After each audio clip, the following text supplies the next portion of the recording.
Me despidieron, ¿ahora qué hago con mis finanzas? Yesenia, bienvenida a Líderes Activos. Muchas gracias, Ingrid. Muy contenta de estar acá. Yesenia es experta en finanzas personales y nos va a ayudar a contestar a esa pregunta. Está pasando, Yesenia, que algunas personas están perdiendo su trabajo por diferentes razones, ¿verdad? Realmente Costa Rica creo que en eso ha estado cambiando. La gente no sabe qué hacer con sus finanzas. Muchos están tal vez con la tarjeta de crédito al tope, tienen la hipoteca, tienen 3 o 4 hijos en el colegio, ¿verdad? Y manejar esa liquidación que reciben es un tema. Sí, Ingrid, lamentablemente eso está pasando bastante. Lo primero que hay que hacer es ver la parte de la persona, las emociones, ver cómo se siente, que no se sienta culpable, independientemente de cuál fue la razón del despido, porque de repente fue una situación de una enfermedad de algún familiar o bien no estaba llevando a cabo las cosas, ¿verdad? Las labores como debía. Entonces, primero es ver cómo se siente antes de entrar a los números, ¿verdad? Porque ante todo es persona, ¿verdad? Sí, claro. Y déjame ahí decirte una cosita. Me ha hecho mucho clic lo que estás diciendo, porque creo que esa como yo me siento a veces lo tapan, lo esconden, porque yo tengo que verme fuerte, porque soy un ejecutivo o una ejecutiva de mucho éxito y tal vez me despidieron porque se cerró la plaza o lo que sea, y yo necesito, ¿verdad?, demostrarle a los demás que todo está bien. Entonces, a veces ese como yo me siento, ni siquiera ellos lo saben. Exacto, es un socollón, ¿verdad?, que ni siquiera sabe cómo manejarlo. Entonces, primero es respirar, tomar conciencia de la situación en la que están y una vez, ya sí, ver qué medidas tomamos. Algo importante es si tiene o no un colchón financiero. La teoría y la experiencia dice que debería uno de tener un colchón de unos 6 meses. Mínimo. Déjame hacer mis números. Y también mucho depende del sector en el que trabaje, qué tan riesgosa es ¿verdad? Claro, la trabajo, actividad que hace. la actividad, exactamente. Entonces, uno debería de tener un colchoncito. Y en función de eso, de un ahorro que uno haya tenido, de la indemnización, si fue que se dio, ver con ese ahorro cuánto podría yo, cuántos meses me aguanta manteniendo el estilo de vida. Ahora, es muy importante separar lo que son los gastos prescindibles de los que son totalmente necesarios. Estamos hablando primero los necesarios, pago de hipoteca, la alimentación de la familia, el estudio de los hijos y después ver si los otros gastos los podemos postergar, ¿verdad? Sin embargo, existe esto que decís, que las personas muchas veces quieren mantener su estatus. Además, te cuento algo, muchas veces, y yo lo entiendo, el ejecutivo que sale, lo primero que me dice es, voy a aprovechar y me voy a dar mi viaje del año, o del siglo, de la década, ¿verdad? Porque realmente están muy cansados, tal vez tenían un trabajo de mucha presión y lo primero que hacen es irse 2 semanas de vacaciones. Y yo lo entiendo, necesitamos esas vacaciones para descompresionar y estar listos para lo nuevo. Pero es un gasto. Es un gasto. ¿Qué decís? ¿A qué le dan prioridad? ¿Hay solución o tal vez la pregunta hay respuesta única o depende? Depende, porque quizás van y se toman un viaje o un paseo, ¿verdad? Independientemente de dónde. Y de regreso, ¿estará más tranquilo? ¿Realmente desestresó? ¿O más bien le genera más presión? Porque claro, ya estando en el viaje, pues gasto más dinero. Sí. Realmente cuando estamos en situaciones de crisis, no tenemos que tomar decisiones en caliente. Por eso te decía la importancia de tomar un tiempo, ¿verdad? Tomar, respirar, ver qué es lo que necesito hacer, porque está esta opción de irse de viaje y gastar no sé qué porcentaje, un porcentaje alto de su indemnización o del ahorro. Pero también está la decisión muchas veces de decir, uy, tengo muchas deudas, voy a pagarlas de una vez, o quizá tenía inversiones y dice, no, voy a venderlas de una vez. Cuando en este momento, que está sin labor, sin trabajo y que ya le va a faltar la liquidez, que es lo que recibíamos cada mes o cada 15 días, ya se cerró el tubo, ¿verdad? Entonces, lo que se requiere en este momento es liquidez. Entonces, es primero hacer una radiografía financiera, tomando en cuenta los gastos imprescindibles, los necesarios, y ver cuánto me va a rendir esto. Y si quizás no va a durar mucho, entonces sí, ya tenemos que hacer cambios drásticos. Y esos gastos prescindibles, ¿te ha pasado, no sé, se me viene en la mente de que las personas pueden pensar que este gasto, por ejemplo, es imprescindible? Uh-huh.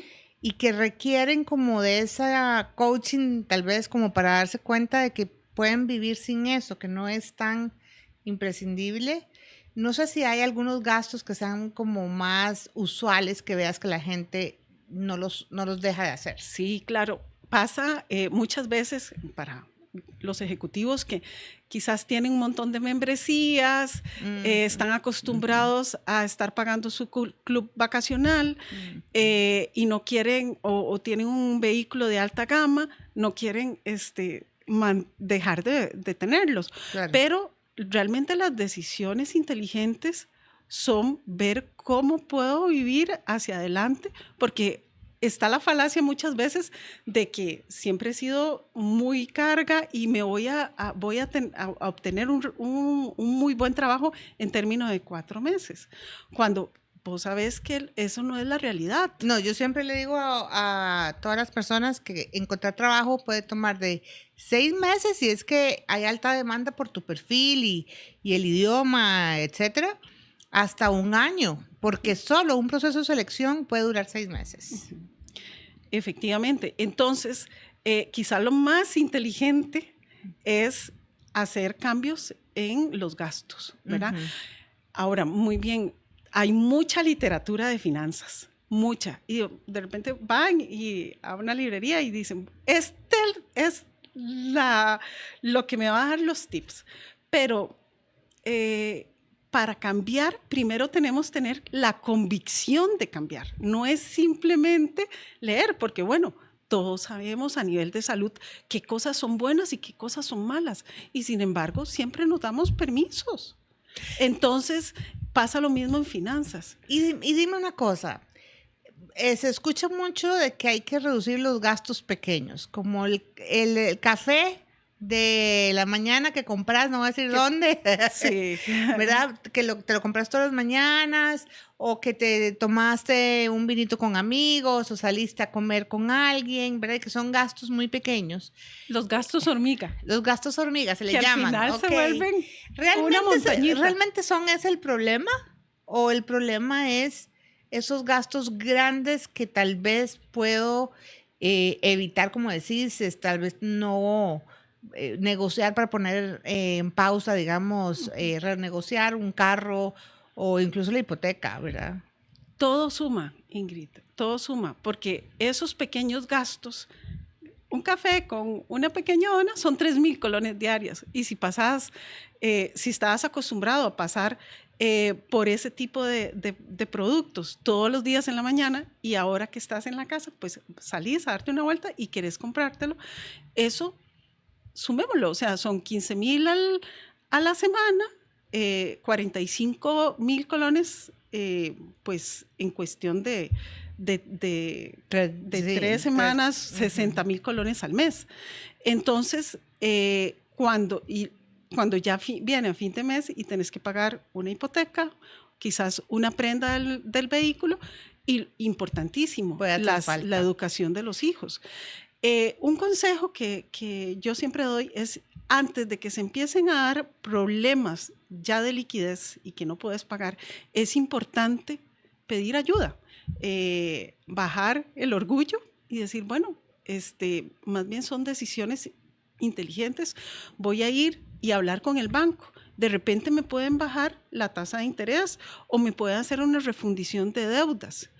Y en el colegio, pues simplemente decir, bueno, estoy pasando una situación temporal y quizás pueden bajar la cuota y luego reponemos lo que debíamos. Claro, claro. Ok, entonces, bueno, hay soluciones. Ahora, se me vino a la mente aquí, al final no es solo la persona que salió, pero también su familia gasta dinero, ¿verdad? Eh, digamos, últimamente he estado conversando con las personas de decir, siéntate con la familia a conversar, que hay que hacer ajustes y que todos tienen que aportar, ¿verdad? Claro. Incluyendo los hijos. Claro. ¿Qué piensas de eso? Contame. Sí, eso es muy importante y vuelvo a la parte de las emociones, porque muchas veces la persona que dejó de recibir sus ingresos se encierra en sí mismo y como que se aleja de la relación con la familia. Ese es un lado. Luego está la otra forma de ser, es que puede ser una persona explosiva. Entonces, ambas posiciones generan problemas. Sí, ¿verdad? o la tercera que lo he visto es, yo quiero seguir proveyendo a mi familia igual que siempre, no voy a hacer cambios. Sí, ¿y qué es lo que pasa? Que siguen endeudándose, porque claramente los bancos siempre proveen tarjetas, ¿verdad? Ya cierran la posibilidad cuando la persona no tiene trabajo, pero posiblemente si la persona no está educada financieramente, ha aceptado esas tarjetas y entonces como no quiere bajar ¿verdad? El estado, su estatus, empieza a gastar. Y lo primero que tiene que hacer es evitar las deudas. Disminuir, hablar con su pareja y hacer el ejercicio del presupuesto juntos. Ahora bien, si la persona no está acostumbrada a hacer un presupuesto, posiblemente al principio es como un shock, ¿verdad? Porque es como cuando uno va a hacerse un examen y de repente no salió bien, pero te ayuda a tener visibilidad de la situación. Y entonces ya con ello ya se pueden tomar decisiones de qué hacer. Y lo más importante es hacerlo en conjunto, ¿verdad? Involucrar, que si estábamos acostumbrados a ir todos los fines de semana, a salir a almorzar y luego ir a pasar por un helado y quizás al cine, hay que hablar con los hijos porque la parte financiera uno la aprende de los papás. Decía un doctor en finanzas y psicología que uno trae muchos paradigmas y esto está estudiado también desde el comportamiento, de la economía del comportamiento. Entonces uno tiene, dependiendo de cómo fue que uno vivió las finanzas en el hogar, así uno se comporta. Entonces es muy necesario involucrar también a los hijos. Y bueno, obviamente, dependiendo de la edad en la que estén, pues uno va a saber qué es lo que les va a decir y qué no. Pero es hacer equipo, es ir a una. Qué interesante esto de hacer equipo, ¿verdad? Al final no estamos solos. Me pregunto desde el punto de vista, por ejemplo, de las deudas, como para ir cerrando acá. ¿Tú crees que alguien, vamos a ver, los intereses a veces de las tarjetas son altos, ¿verdad? ¿Será mejor repartir esa liquidación y bajar un poco la tarjeta? ¿O crees que es más que guarden su dinero para ampliarlo? Porque te escuché decir, flujo de caja es indispensable, ¿verdad? Y eso es lo que yo me quedo en la mente, mantener tu flujo de caja. Entonces, me da la impresión que tal vez mejor no hacer ningún abono extraordinario y quedar tú pagando lo que hay que pagar, o no sé si pagar el mínimo. ¿Cuál sería ahí tu recomendación final para cerrar? La idea inicial que brindaste es buenísima. O sea, primero ver el flujo de caja, ¿verdad? Porque es lo que te va a dar los recursos para ir viviendo. Hay gente que tiene otros ingresos. Pero en función de esos ingresos que tenés y esos ahorros, lo mejor es ir pagando la deuda cara. Empecemos porque de repente tenés que también se da, que mucha gente tiene varias tarjetas. Sí. Entonces, revisemos los estados de cuenta. Mucha gente no lo hace. Hay una partecita donde dice el interés mensual, pero ese interés tienes que multiplicarlo por 12. Entonces, ahí ya uno puede ver cuáles son las tarjetas que te cobran más y irlas disminuyendo. Pero sin dejar de tener el flujo. Excelente, muchas gracias, Jess, por acompañarnos. Muchas gracias por la invitación, Ingrid. Excelente, Jess, muchas gracias por acompañarnos. Quisiéramos saber qué piensan ustedes de este tema tan interesante. Déjanos tus comentarios y de paso te invito a ver la parte 2 de este interesante tema.